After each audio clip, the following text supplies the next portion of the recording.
আমাদের এবারে ম্যাথটা দেখো, দেওয়া আছে হচ্ছে tan আলফা সমান 1/7 এবং tan বিটা সমান 1/3 হলে আমাদেরকে দেখাইতে হবে যে cos টুয়াইস আলফা সমান sin 4 বিটা। বাম পক্ষ এবং ডান পক্ষ আমাদেরকে প্রমাণ করতে হবে। তো প্রথমে যদি আমরা বাম পক্ষটা দেখি, ls দেখো কি দেওয়া আছে, cos টুয়াইস আলফা। তো cos টুয়াইস আলফা সমান আমরা যে সূত্রটা জানি যে cos 2 থিটা সমান 1 minus tan square theta by 1 plus tan square theta. এই সূত্রটা কিন্তু আমাদের জানা। তাহলে এখানে আলফা জায়গায় নরমালি কি দেওয়া আছে, থিটার জায়গায় আলফা বসাইতে হবে আর কি। তো যদি সূত্রটা বসাই দেই তাহলে আমাদের যেটা পাচ্ছি যে 1 minus tan square alpha by 1 plus tan square alpha. তো এখানে মানটা দেওয়া হচ্ছে 1/7 whole square 1 plus 1/7 whole square. তাহলে কি হয় এখানে 1 1/49 1 1/49। তাহলে কি হচ্ছে দেখো 49 হচ্ছে লসাগু, 49 মাইনাস 1/49 সেম হবে 49 প্লাস 1/49 কি হয় খেয়াল করো যে এখানে 49 থেকে 1 বাদ দিব তাহলে 48/49 ইনটু 49 বাই এখানে 50। এটা কাটা যায়, তারপরে এই দুটাকে তুমি কেটে ছোট করে দাও, কত হয় আর এখানে 24 আর এখানে 25, তার মানে 24/25। তো রাইট সাইডটা দেখো, রাইট সাইড আছে হচ্ছে sin 4 বিটা। তো sin 4 বিটাকে আমরা ভেঙে দিতে পারি হচ্ছে sin 2 ইনটু 2 বিটা। তো এইটা ফর্মুলাটা হচ্ছে 2 sin twice beta into cos twice beta.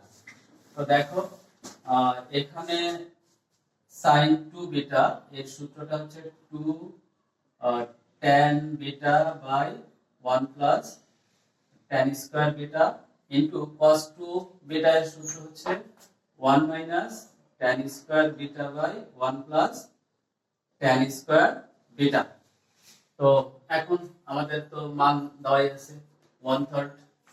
এখানে দেখো 2 আর 2 গুণ করলে 4, আর এখানে tan বিটার মান হচ্ছে 1/3 1 প্লাস এখানে tan বিটার মান হচ্ছে 1/3 হোল স্কয়ার ইনটু এখানে দেখো 1/3 হোল স্কয়ার 1/3 হোল স্কয়ার। তাহলে এখানে কত হয় দেখো 4/3 আর নিচে 1 প্লাস 1/9 ইনটু এখানে 1 1/9 1 1/9।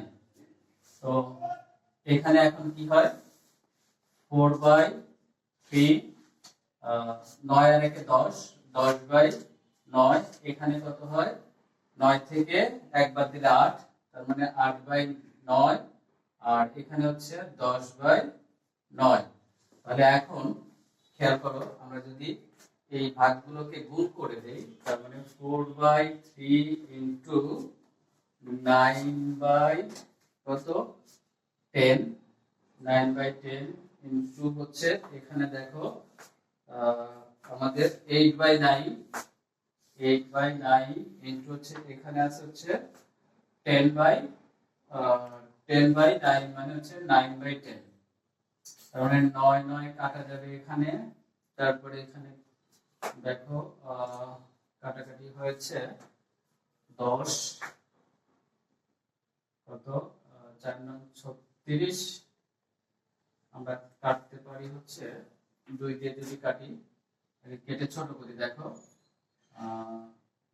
4 2 8 5 2 10। এখানেও দেখো 3 3 9, এখানে কাটলে 2 2 4 5 2 10।